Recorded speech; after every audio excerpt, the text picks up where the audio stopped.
কোনোদিন। অথচ এইসব বাংলার কথা বলে আজকে আমার সম্মানহানি করার জন্য বহু চেষ্টা করছে, কিন্তু আসলে এই ঘটনাটা সম্পূর্ণ মিথ্যা।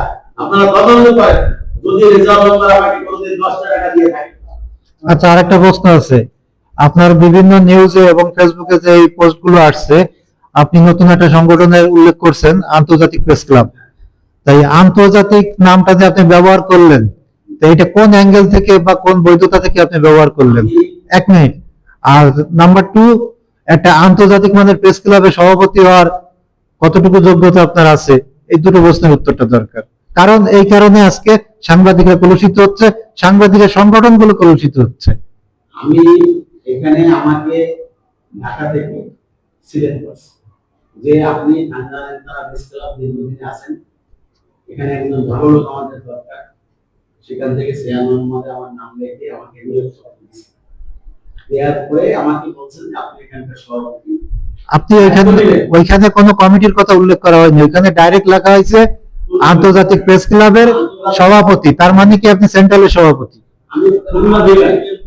ওইখানে বিভাগ উল্লেখ করা নাই, আন্তর্জাতিক প্রেস ক্লাব সভাপতি, ডাইরেক্ট এইভাবে লেখা। সেটা তো উল্লেখ করা নাই ওইখানে, তাহলে সেটা উল্লেখ করা উচিত ছিল আপনাদের। এর কারণে আমরা বিতর্কিত হচ্ছে, আমাদের কথা শুনতে হচ্ছে। সাংবাদিক বলতেছে, সাংবাদিকদের অবমূল্যায়ন করতেছেন না। আপনি এটা এড়াই যেতে পারেন না, আমার প্রশ্ন শেষ করতে দেন। আমরা প্রত্যেকটা জায়গায় প্রশ্নবিদ্ধ হচ্ছে, এর জন্য আমাদেরকে অবমূল্যায়ন করা হচ্ছে। সাংঘাতিক কেন বলা হচ্ছে? একটা সংগঠনের নাম বললে নাক সেটকাচ্ছে, কেন সেটকাচ্ছে? আমাদের যার যা মন চাচ্ছে আমরা একটা সংগঠন করে বসে যাচ্ছি। আমার কতটুকু যোগ্যতা আমরা এটা দেখি না।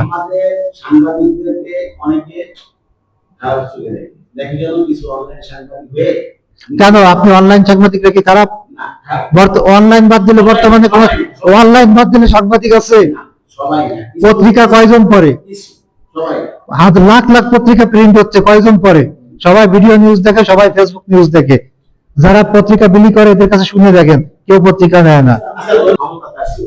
ভাই এক মিনিট, এগুলো বলে কোনো লাভ নেই। বিষয় হচ্ছে যে আপনি রেজাউল হকের বিরুদ্ধে যে অভিযোগগুলো আনলেন, তার কি তথ্য প্রমাণ আপনার কাছে আছে?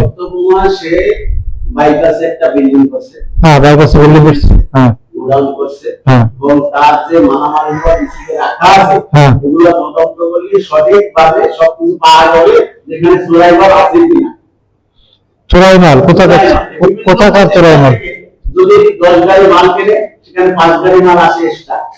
অর্থাৎ সরকারি কিছু প্রতিষ্ঠানে কিছু অল্প পয়সা দিয়ে মাল নিয়ে আসা যায়। যে কথাগুলো বলছেন, এই কথাগুলো ডকুমেন্ট আপনার কাছে আছে? ডকুমেন্ট, এগুলো ডকুমেন্ট হয় না, এগুলো ডকুমেন্ট ছাড়া যে এটা ডকুমেন্ট হয় না কেন? এই যে গোপনে কাজটা হয়, যেমন এই যে দুর্নীতি, এগুলো তো আসলে গোপনে হয় না। এগুলা 5 গাড়ি মানালে 3 গাড়ি মাল আনা যায় কিছু টাকা দিয়ে।